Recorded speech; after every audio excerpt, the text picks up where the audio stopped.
Alex nearly made a boo-boo. He forgot that this was designed by Ford and it's not going to work the way that literally every other engine head would work.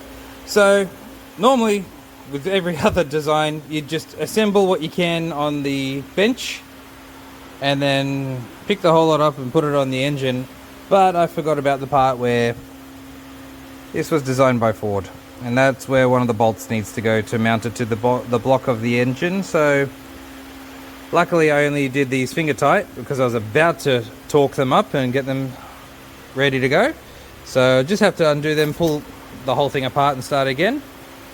Here is our head gasket. It's actually pretty cool looking, matte black, because you know, appearance is everything when you stick something in between two engine pieces and you never look at it again. So what we'll do, I'll get this part started. It's almost the end of the day, so I'll just do this last bit. Here we have my pretty shiny clean surface with my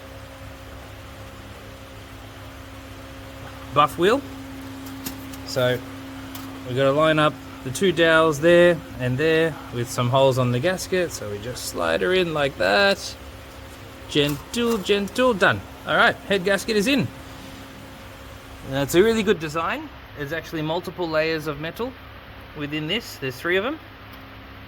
Much better chance of withstanding all the pressures and heat cycling and expanding and contracting, hot, cold all the time, than if it was just a single piece of metal.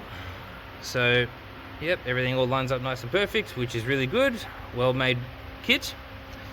And yeah, I'll get the rest of the head on and then just add layers and building her back up, and yeah, fun times.